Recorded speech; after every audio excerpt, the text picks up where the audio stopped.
They're out there, lurking in the vastness of space. Planets so weird, even science fiction could not foresee them. For the first time ever, scientists are discovering alien worlds beyond our solar system. Places where ice is hot and rain is made of iron. They are uncharted, unearthly, and unpredictable. And somewhere, hidden among these strange new worlds, scientists seek the greatest discoveries of all. Planets like ours, alien Earths. 35 seconds. Let's go. Storage tank press closed. March 6, 2009. 22 seconds. Later, GN2 pressure go. This Delta II rocket is going through its final pre-flight check. 71.3. Drop 1. Engine start, 1-0, and liftoff. It is the start of an extraordinarily ambitious mission.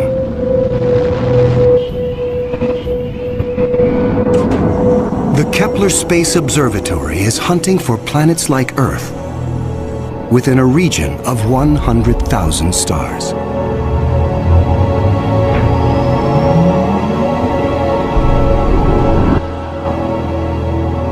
It is the culmination of a journey that began more than a decade ago with one of the most profound scientific discoveries ever made.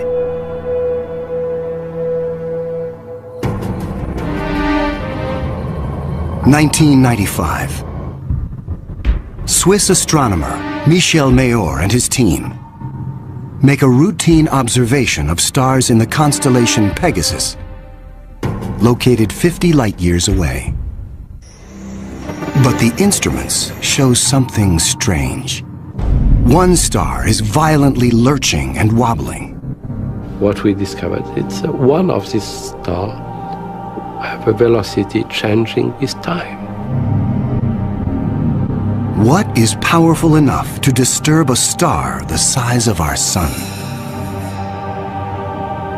Mayor offers a radical answer: a planet. But no one has ever seen a planet around another sun-like star. Problem in detecting planets around other stars is that as a planet orbits a nearby star, that planet gets lost because of its feeble light in the glare of the very bright star. In spite of the odds, Mayor relies on his data and is convinced the wobbles are caused by the gravitational pull of an orbiting planet. When I read this claim from Michel Mayor, I was very skeptical. There had been many false claims of the first planet ever discovered around another star, and I thought to myself, oh boy, here we go again.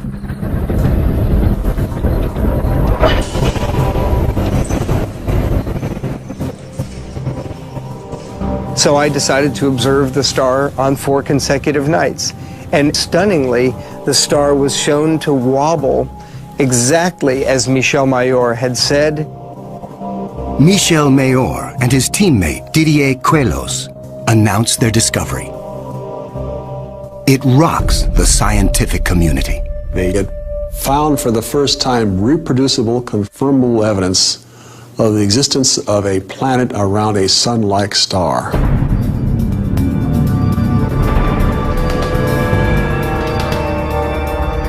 Officially called 51 Pegasi b, the planet is nicknamed Bellerophon in honor of the Greek hero who tamed the winged horse Pegasus. It is a planet that breaks all the rules.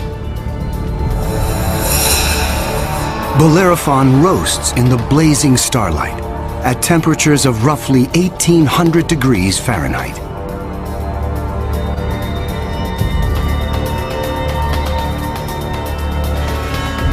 It is nearly 150 times more massive than Earth and is a gas giant like Jupiter. A gas giant is a planet made mostly of hydrogen and helium. Only the outer layers are gas, But inside, hydrogen and helium is compressed to huge, huge, huge pressures. It doesn't resemble a gas at all.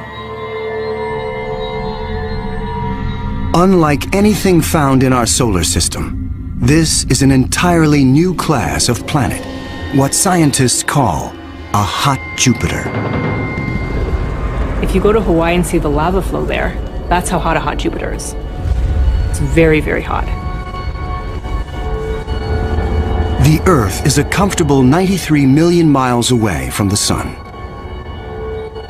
These hot Jupiters are roughly 100 times closer, and so the amount of sunlight that they get is 10,000 times larger. If this represents a star, and this a hot Jupiter is 3 to 4 stellar diameters away from the star. So that would be 1, 2, 3. This is how close a hot Jupiter would be to its star. Hot Jupiters are tidally locked. They present the same face to the star at all times, just like the moon does to Earth. It's going to be permanent daylight on one side and permanent nighttime on the back. If I were stuck on a hot Jupiter, I'd want to be on the back side and hope that some of the heat from the front side facing the star would make its way around the back.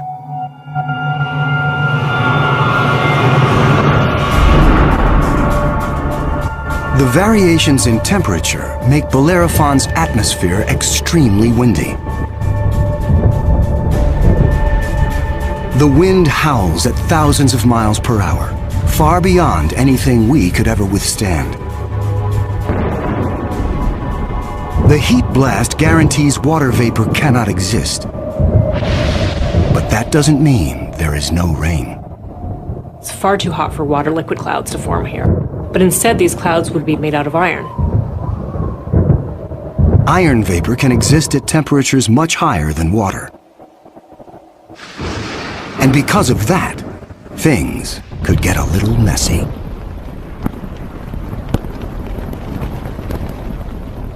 You better have an umbrella that's pretty sturdy, because the iron is going to start coating your umbrella very rapidly and making it extremely heavy and just crush that umbrella.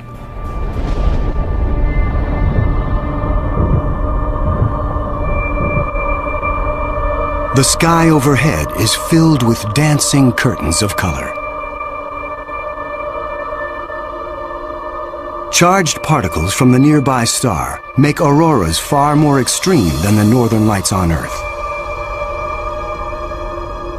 There is something even more unique about this newly discovered world. Bellerophon orbits its sun in a blistering 4.2 days. No self-respecting planet goes around a star in 4.2 days. None of the planets in our solar system take such a short amount of time.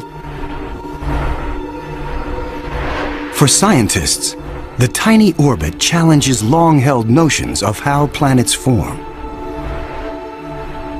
The fact that the planet was orbiting every 4 days was a total puzzle until one night in the middle of the night I woke up and said, well, this must be proof that planets migrate inwards. They don't stay put where they are. The key to the puzzle is found in how planets are made. Planets are a byproduct of star formation. When stars form, they have a disk of dust and debris around them, and out of that debris, planets form. Much of what we know comes from Hubble's Space Telescope, as it aims at regions like the Eagle Nebula. This interstellar cloud is studded with collapsing disks of dust and gas. A giant clump grows in the center of each disk. Temperatures reach a searing 18 million degrees. The same nuclear fusion that powers our sun is unleashed.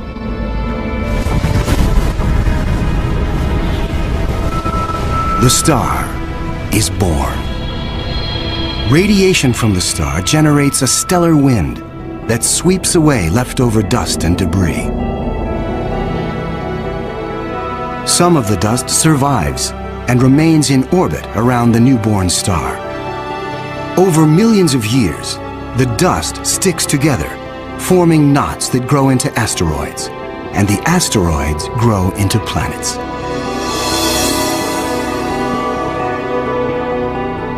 These planets migrate through the disk until they find a stable orbit. This is why Bellerophon is so close to its parent star. But one newly discovered world has found its stable orbit in a place no planet should ever go. 2001. Hubble Space Telescope is directed to an obscure star some 150 light-years away from Earth, in the constellation of Pegasus. This is the same region where Bellerophon was found 6 years earlier. Hubble is tracking another hot Jupiter, discovered by astronomer Jeff Marcy. But this one is different from Bellerophon. You've probably heard of the planet HD 209458b. It's a terrible name. A terrible name for a terrible place. HD 209458b has been dubbed by some as Osiris, after the Egyptian god of the dead. Osiris is over 200 times more massive than Earth. It has migrated perilously close to its sun, at a mere 4 million miles from the blazing solar surface. Osiris broils in a planetary hell. The average daily temperature on Osiris is over 2,000 degrees. Forget global warming. This is global frying, and it causes Osiris to lose an estimated 550,000 tons of air every second. There's a leak of gas, a steady stream of hydrogen and helium, and that's making a big, huge cloud all around the planet. Its atmosphere is bleeding into space. Scientists speculate that a colossal trail of gas spirals behind the planet for thousands of miles. Osiris presents an unprecedented opportunity for astronomers. Using Hubble, they analyze the alien planet's bloated atmosphere. This is the absolutely first time where we could tell what is the composition of the atmosphere of an extrasolar planet.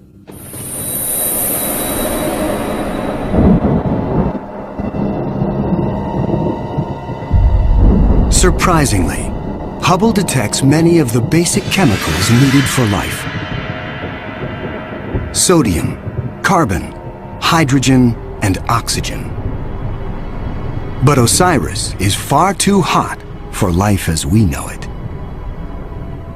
There may be other forms of life, however, that thrive on higher temperatures.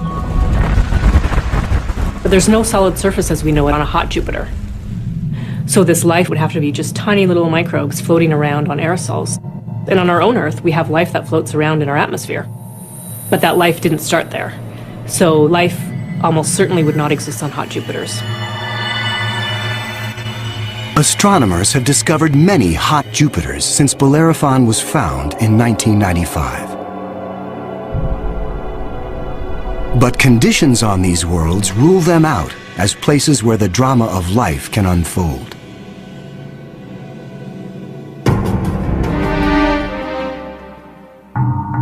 One of these gas giants is a planet that teases the rules of evolution.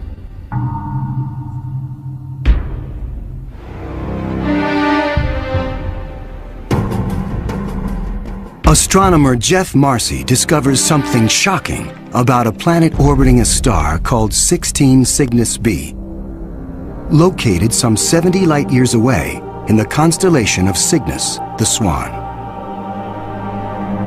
The planet was clearly in an elongated orbit, bringing the planet close to and then far from the host star. And this, of course, defied our expectations based on our own solar system, where all of the planets go around our sun in nearly circular orbits like phonograph grooves in a record.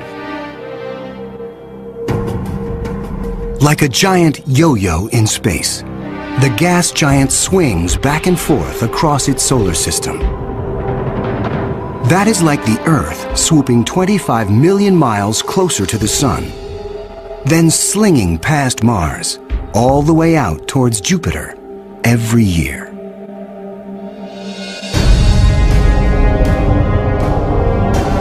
And like all of the gas giants in our solar system, this yo-yo planet might have an entourage of moons. Marcy speculates that one of these moons could be similar to Earth. And here's where the interesting story begins. Imagine a rocky moon with lakes, oceans, maybe streams and waterfalls on the surface. The moon orbiting its planet, the two of them orbiting the host star. Unlike the airless moon that circles the Earth, this moon is a world with extreme seasons. On Earth, the seasons are caused by the tilt of our planet. Here, they are caused by the elongated orbit. These poor planets that are in these elongated elliptical orbits suffer terrible changes in their climate throughout a year. As they make their closest approach, the yo-yo planet and its moon are blowtorched by the star. Summer begins. The atmosphere on the Earth-like moon is savaged with raging storms. Category 5 hurricanes on Earth are tiny eddies compared to the monster vortexes that form here.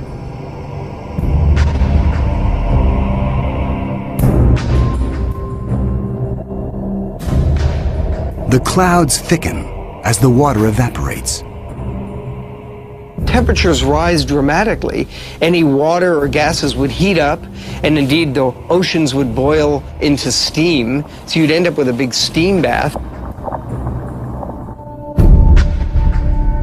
During the peak of the summer, the entire moon is smothered in 800-degree temperatures.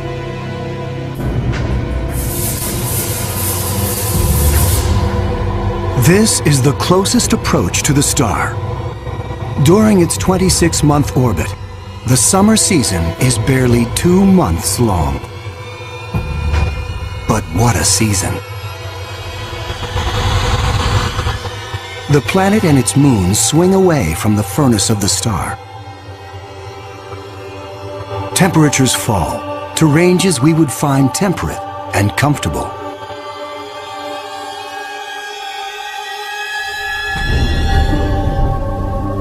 With the coming of fall, the rains return to the parched and roasted moon. Dry ocean basins are replenished, and the seas rise to form new shorelines. Tranquility prevails as the yo-yo planet and its moon slip into the deep freeze of winter. Now, over 200 million miles from the star, the daytime sky is dark. Temperatures hover around 260 degrees below. Winters are long, lasting 17 months.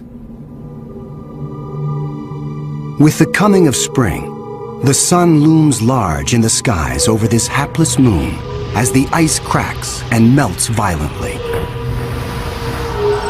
Huge icebergs calve into a stormy and fast-rising ocean.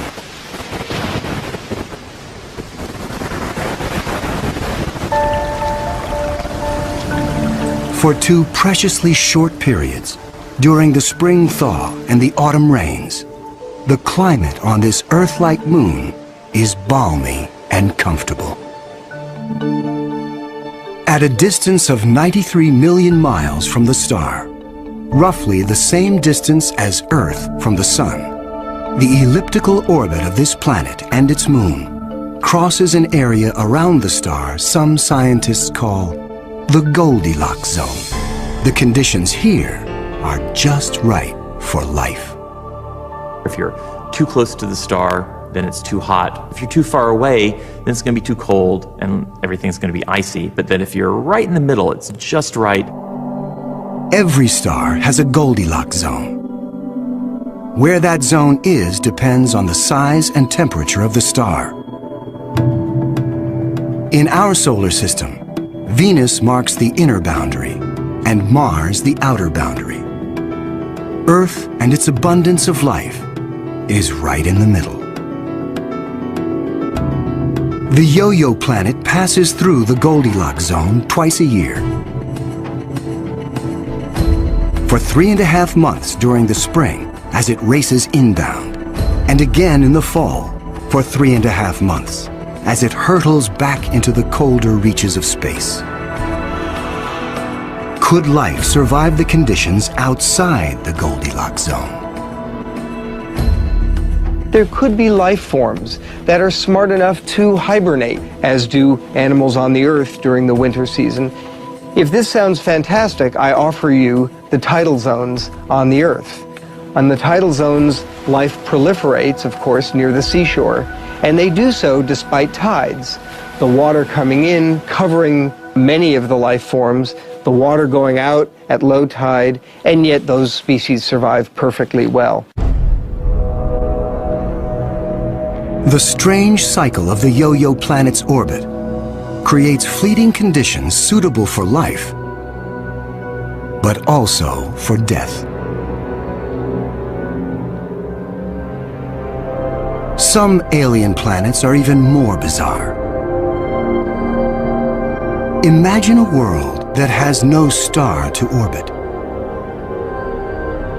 Scientists speculate that our galaxy is teeming with rogue planets, adrift in the murky lanes of interstellar space. These are orphaned worlds, planets that are booted from their solar systems by the chaos of planetary migration. Astronomers call such worlds planemos. Planemos are planets without a star. They're just drifting through the galaxy indefinitely. What massive force would it take to kick a planet out of the solar system? When a young star forms with a contingent of planets around it, many of those planets gravitationally interact with each other. They yank on each other, slingshot each other, so that one of them is ejected from the planetary system, voted off the island, if you will. If you were, unfortunately, a resident on a planet that was kicked out by a collision or a near collision with another large object, you'd probably rapidly move out of the habitable zone. There are hundreds of billions of these lost, wayward, poor, wandering planets out in our Milky Way galaxy with no parent star to warm them up. Cold, dark, quiet. Because planemos have no sun, they are worlds without days or years. They keep vigil through an eternal night. Planemos are solitary wanderers, sentinels of the galaxy. Just because it's out there drifting in space doesn't mean a planemo is dead. If the planemo is a rocky world, it could well have life on it. A small rocky planemo without an atmosphere will slumber in extreme cold, far colder than the coldest winter day on our own South Pole. But a planemo large enough to retain an atmosphere traps the heat generated when the planet was first formed. It is the ultimate greenhouse effect. The heat and energy comes from the molten core deep inside the lonely planet. If the planemo is a gas giant like Jupiter, it may have a system of moons. The gravitational pull between the planemo and its moons creates friction, causing the interior of the moons to stay warm. These moons could also have life on them, in the same way that Jupiter's moon Io has volcanoes and has a lot of heat energy being generated by interactions with Jupiter and the other moons. If anything lives here, it will be single cells, like common bacteria found on Earth. Not complex life forms. Without a sun to provide photosynthesis, these tiny organisms derive their energy from the chemistry in the soil of the planemo, or its moon. On Earth, there are similar conditions. Colonies of bacteria are found deep within mine shafts in South Africa. They have no access to oxygen nor light, and survive entirely on the chemicals they make from the surrounding dirt. Their metabolisms are extremely slow, and they reproduce only once every 1,000 years. If life dwells on a sunless planemo, it could be organisms like them, marooned when their planet was young. While planemos slumber undisturbed, there are worse places to be in the universe. Like in the company of this lethal pulsar, some 980 light-years from Earth, in the constellation of Virgo. From afar, a pulsar looks like a blinking light. But up close, pulsars machine gun their surroundings with deadly radiation. They are no place for planets. Yet something interferes with the precision of this pulsar. One explanation is that the anomaly is caused by a planet. But many astronomers are skeptical that planets orbiting a pulsar can exist. The reason that's a problem is because pulsars are formed in these incredible explosions. When a red giant star explodes, a titanic fireball known as a supernova unleashes as much energy in 1 minute as our sun generates in its lifetime. When a star goes supernova, the shockwave is so immense it's hard to imagine any planet surviving that. When the cosmic dust clears, all that remains is the crushed core of the red giant,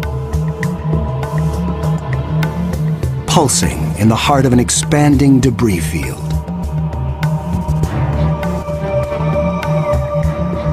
Matter blasted from the colossal explosion falls back to the pulsar and forms a disk. Within this chaos, a new world arises, born of fire and destruction, a planetary zombie raised from the carcass of the former red giant star. It's amazing that planets could form in that environment. A planet orbiting a pulsar will give you the feeling of being in a disco bar with a very strong strobe light, which is the pulsar. Radiation from this stellar beast breaks down the organic molecules needed for life. The pulsar has these very strong magnetic fields that are being spun around as the star is rotating quickly, and it's picking up any material, electrons, protons, and speeding them up and slinging them out at high speed. So it's like a solar wind with a vengeance. I can't imagine that there would be much of an opportunity for even simple life, microbial life, to emerge and to flourish on a planet around a pulsar.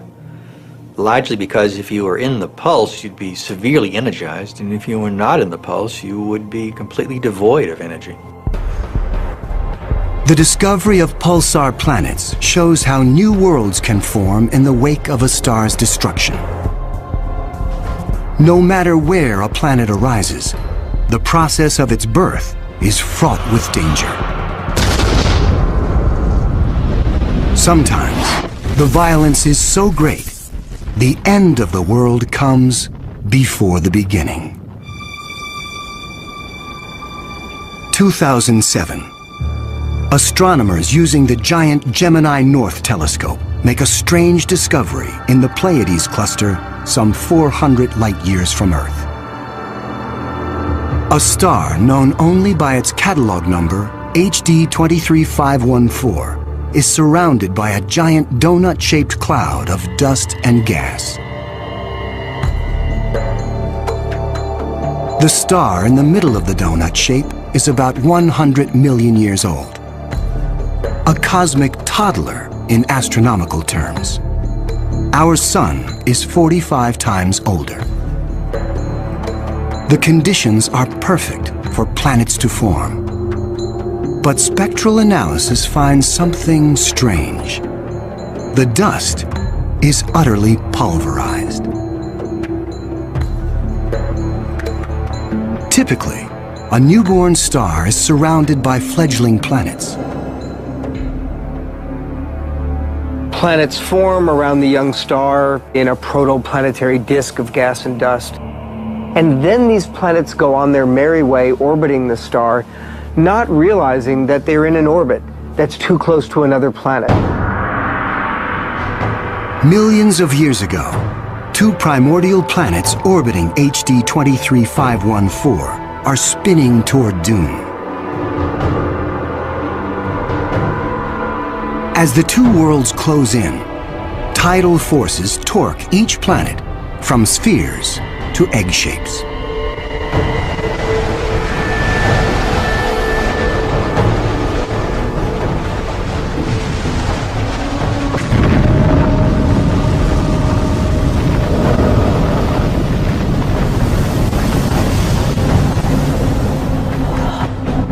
Nothing remains.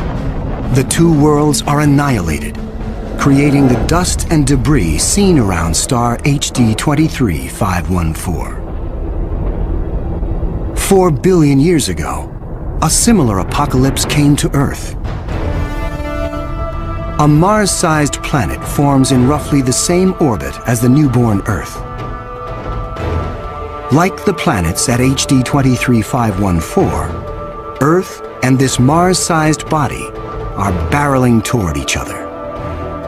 If you happen to be unlucky enough to be standing on a growing planet when it was in the process of still becoming the Earth, you might wake up one morning and notice that the sky was getting darker and darker as a Mars-sized body was coming at you within a period of less than an hour.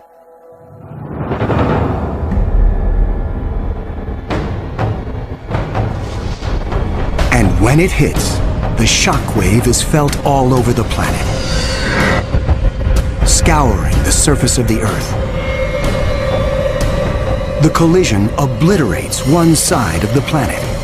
Molten rock sprays out into space. The entire globe is peppered by meteors and noxious vapor. It would actually make hell look like a Bahamas vacation.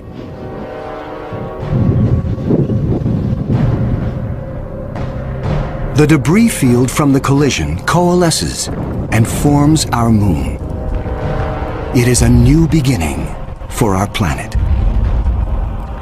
Collisions are part of the birth process for planetary systems. Building up a terrestrial planet is probably all about colliding pieces of rock together. And all across the galaxy, colliding pieces of rock are forming terrestrial worlds that defy the imagination.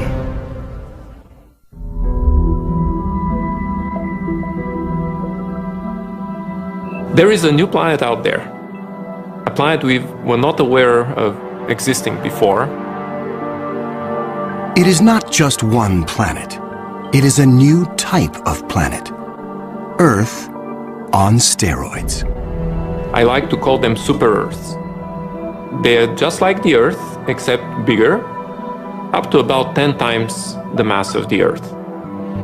One family that the super-Earths resemble just like our own Earth. Continents, oceans. Some of them may be very dry, like Mars. And then another family that we call water worlds or ocean planets that are completely covered with water. Welcome to Gliese 581c.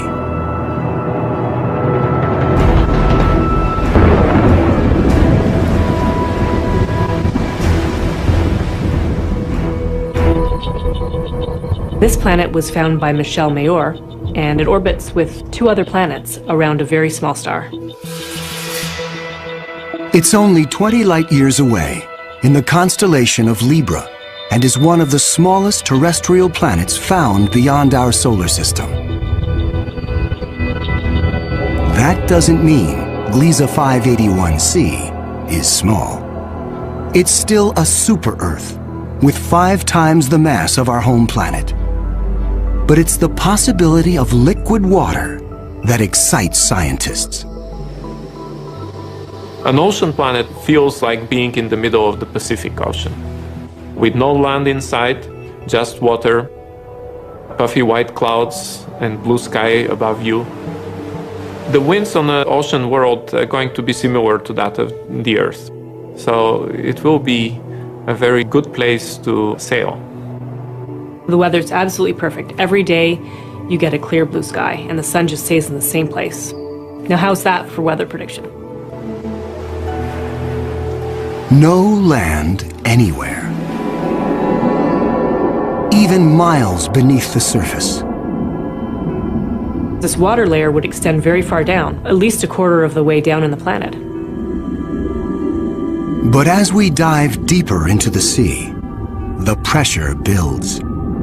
At 35,000 feet below the surface, we pass the point where the deepest oceans on Earth bottom out. We pass the 100,000-foot mark.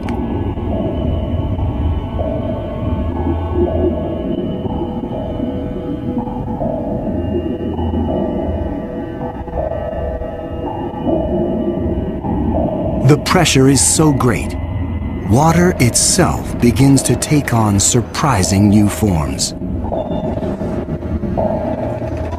At a depth of 10 times the greatest ocean depth on Earth, we reach the bottom. When you have a large amount of water, then at the bottom of an ocean, you will form very high pressure in excess of 1 million atmospheres. And that pressure will compress the liquid water, that is the ocean, into a state which we call ice 7.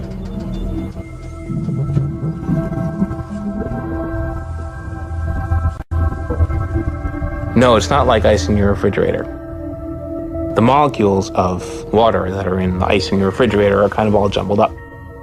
But if you form ice under very high pressure, then the water molecules can become ordered, they can become aligned.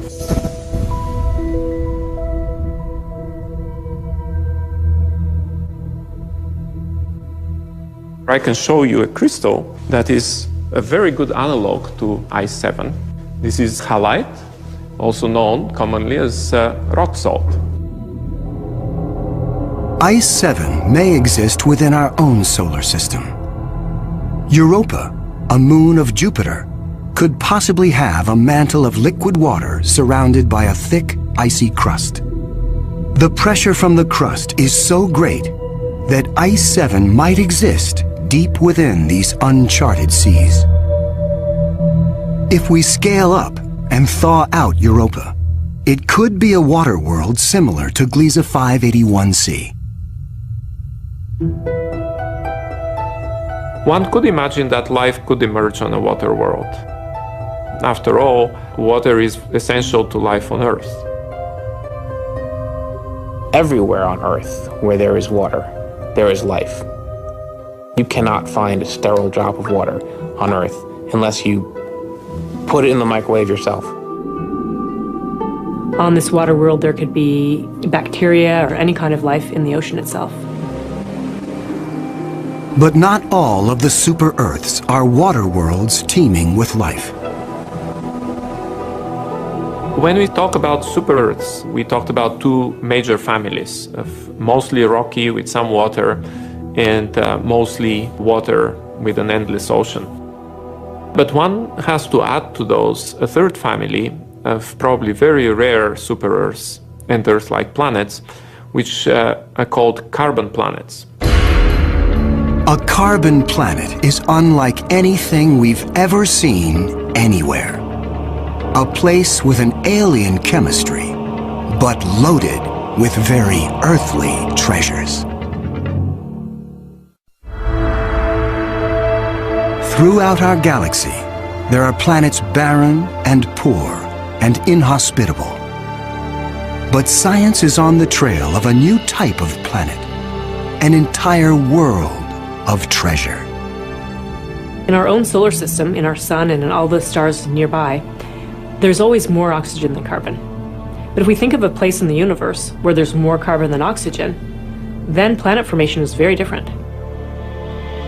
Spectral analysis shows carbon to be far more plentiful, 26,000 light years away near the center of our galaxy. Planets that form here may contain a rich abundance of carbon. The morning sky on a carbon world would be anything but crystal clear and blue. I'm picturing a yellow haze with black clouds of soot. And as you descended farther down in the atmosphere, I could imagine lakes that were made out of compounds like methane or gasoline. I'm picturing these bubbling, foul-smelling pits of black ooze, like an oil well.